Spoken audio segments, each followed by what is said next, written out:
देखो तो सही। क्या हुआ कल्याण जी भाई? अरे क्या हुआ क्या? नोटिस लग गई, 24 घंटे में बस्ती खाली करनी पड़ेगी। बस्ती किसी की बाप की जागीर है कि खाली करनी पड़ेगी? खाली तो करनी पड़ेगी भाईजान, क्योंकि अब इस बस्ती का मालिक चतुर सिंह है। लक्ष्मीदास जी ने बस्ती बेच दी और नोटिस पढ़कर हम लोग आए हैं। अरे बाहर में क्या वो नोटिस और बाहर में क्या चतुर सिंह? मैं भी नोटिस फाड़ के चतुर सिंह की तो। नहीं अतुल, तुम ऐसा नहीं करोगे, इससे हमारा केस बिगड़ जाएगा। उन लोगों ने अगर कानूनी तौर पर बस्ती हटाने की कोशिश की है तो हम भी कानून का सहारा लेंगे। चलो मेरे साथ।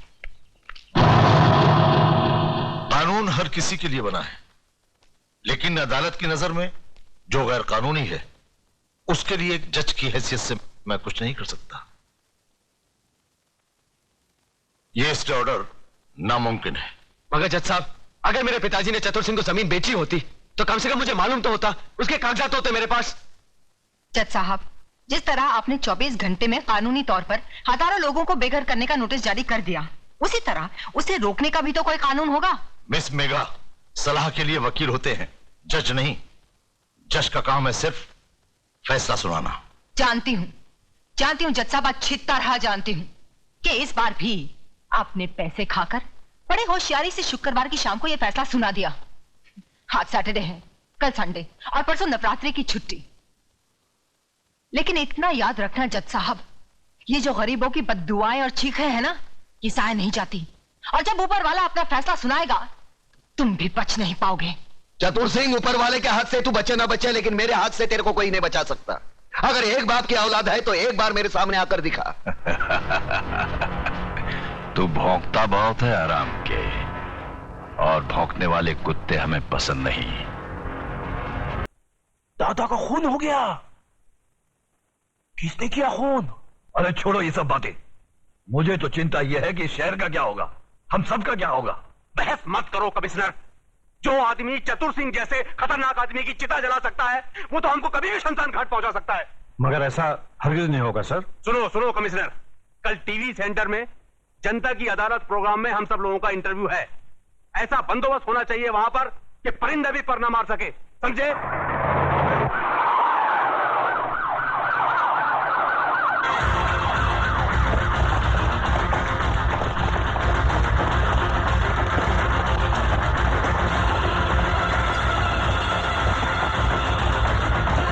कादर, तो इधर है ना? Yes sir. पांडु, जरा पीछे रहे।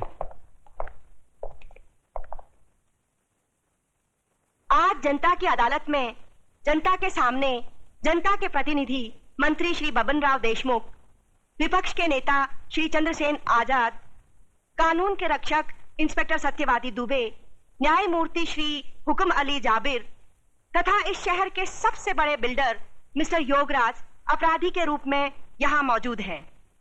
इन सब पर यह आरोप लगाया गया है कि शहर में जो हाल ही में दंगे फसाद हुए हैं, जो हत्याएं हुई थी, वह सब इनकी मिलीभगत थी। क्या ये सच है देशमुख जी?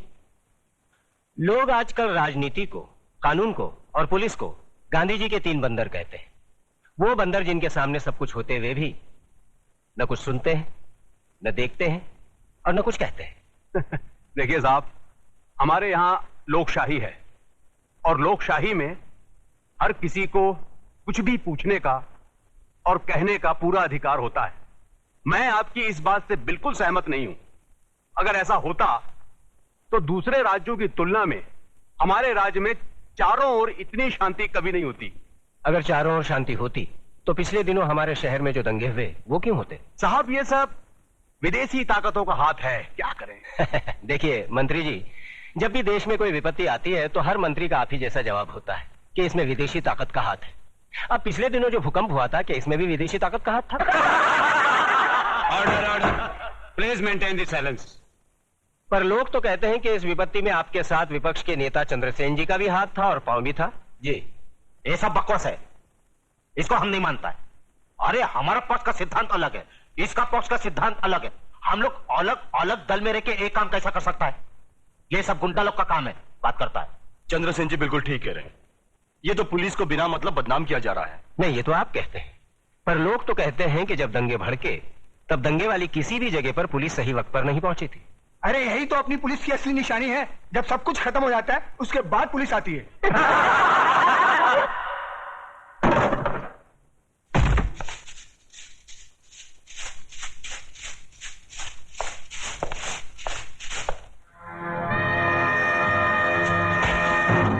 यही तो रोना है कि लोग हमें गलत समझते हैं, हमारी योजनाएं लोगों की समझ में नहीं आती।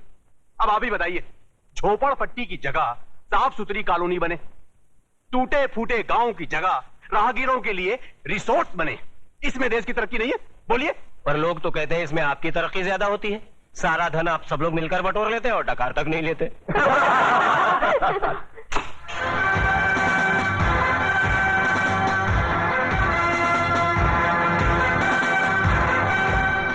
नेताजी और पुलिस वाले ने तो अपनी सफाई पेश कर दी। अब जज साहब, आप और योगराज जी अपनी सफाई में कुछ पेश करना चाहेंगे?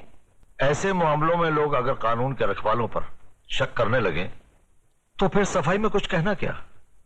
देखिए, हम ठहरे व्यापारी लोग, हम अपने धंधे में गुंडों का साथ नहीं लेते। गुंडों का साथ आजकल कौन नहीं लेता योगराज जी?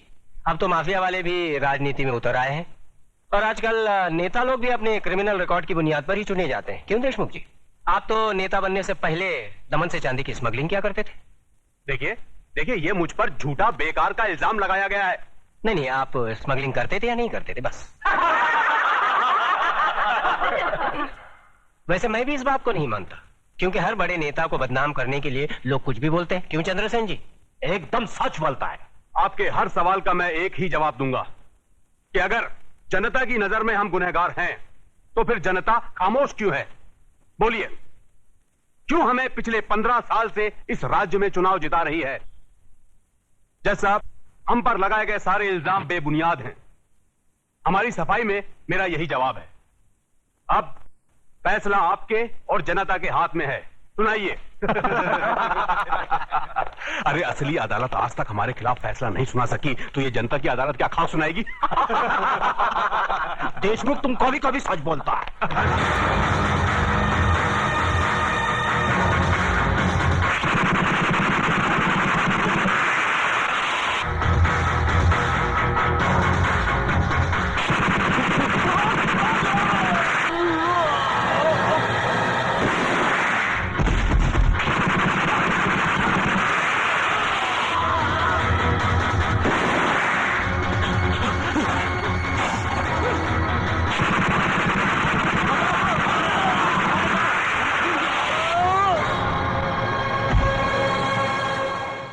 तुम्हें अपनी सफाई में कुछ कहना है?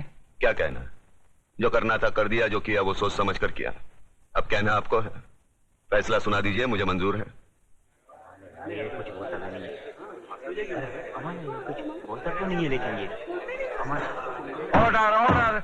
आज न्यायमूर्ति श्री विश्वनाथ सिंह ने अदालत में मंत्री श्री बबन राव देशमुख, विपक्ष के नेता श्री चंद्रसेन आजाद, न्यायमूर्ति श्री हुकम अली जाबिर, इंस्पेक्टर सत्यवादी दुबे, प्रख्यात बिल्डर योगराज और कुख्यात सरगना चतुर सिंह चिता के कातिल प्रताप नारायण तिलक को फांसी की सजा सुनाई।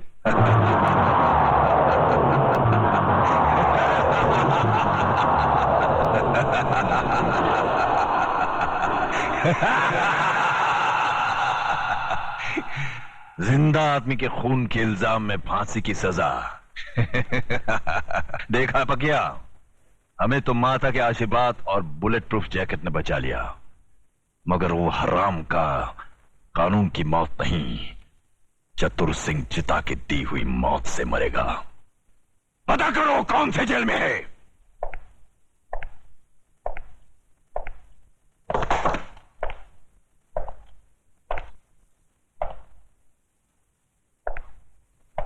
प्रताप, तुम्हारी फांसी का दिन मुकर्रर हो गया है।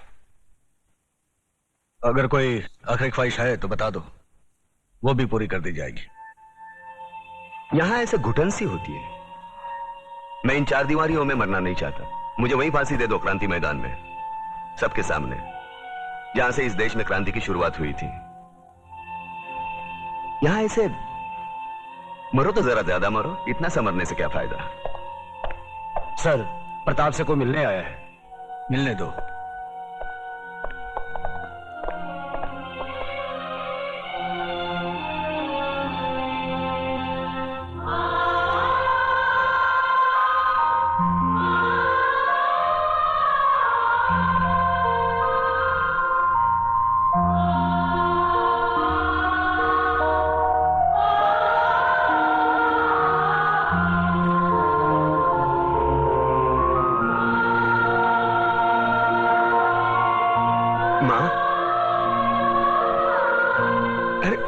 हो गई, बूढ़ी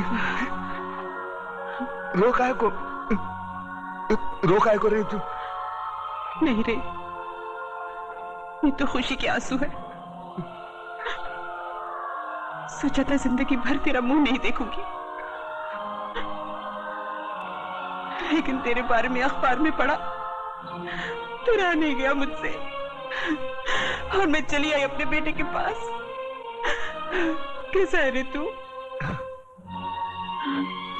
बेटा, आज तूने तिलक खानदान के नाम पर सचमुच यश का तिलक लगा दिया। मैं खुश हूँ, बहुत खुश हूँ। अब तो भगवान से यही प्रार्थना करूंगी कि तुझे जन्मों जन्म मेरा ही बेटा बना कर। नहीं माँ, अगले जन्म में किसी मंदिर या मस्जिद की ईंट बनकर जिंदगी भर वहां रोता रहूंगा। इस जिंदगी का रोना मेरा बाकी है।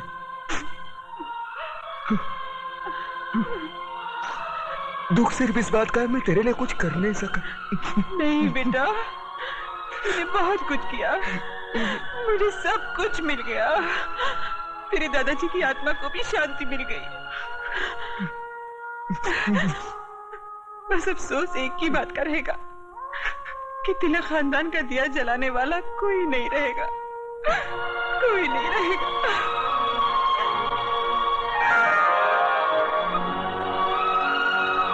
ये देख, अपनी बहू के लिए रखे थे,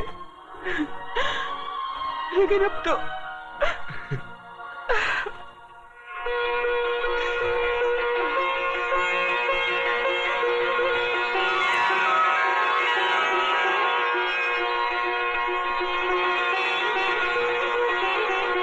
माँ, ये कलम वाली बाई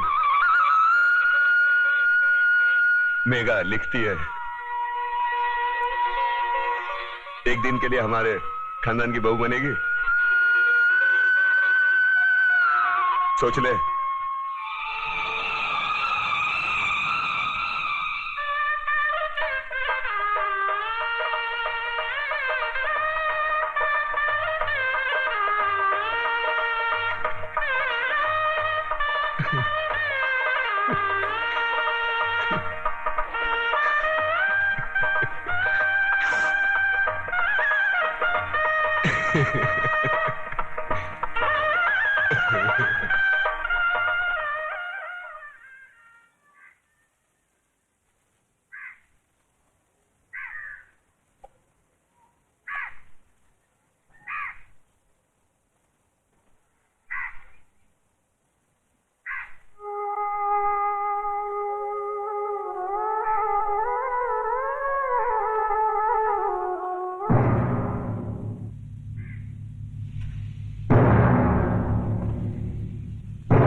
आ गए मेरी मौत का तमाशा देखने।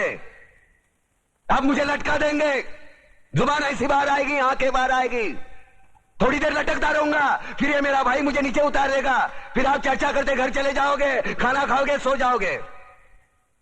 तुम्हारी ये नामर्दानगी, बुज़दिली एक दिन इस देश की मौत का तमाशा इसी खामोशी से देखेगी।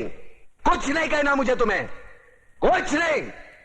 तुम्हारी जिंदगी में कोई फर्क पड़ने वाला नहीं। अंधेरे में रहने की आदत पड़ी है तुमको, गुलामी करने की आदत पड़ी है। पहले राजा महाराजाओं की गुलामी की, फिर अंग्रेजों की, अब चंद गद्दार नेताओं की और गुंडों की। धर्म के नाम पर ये तुम्हें बहकाते हैं, तुम एक दूसरे के गले काट रहे हो। काटो काटो।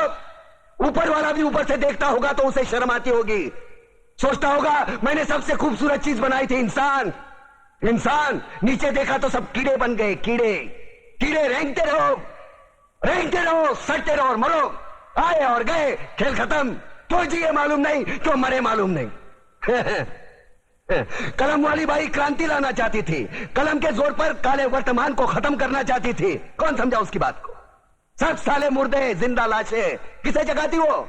मैं जाग गया, कुछ अच्छा काम करके जा रहा हूं, सुकून है।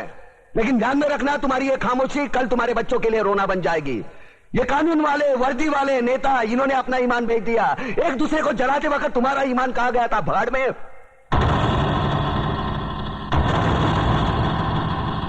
ये पिस्सू जैसा हमारा पड़ोसी मुल्क आने वाले कल में शायद अपने आप को दुनिया के नक्शे पर देख नहीं पाएगा। एक बात भूल रहा है, उनके घर में जो रोटी बनती है ना, उसका आटा भी विदेशी चक्की से पीस के आता है।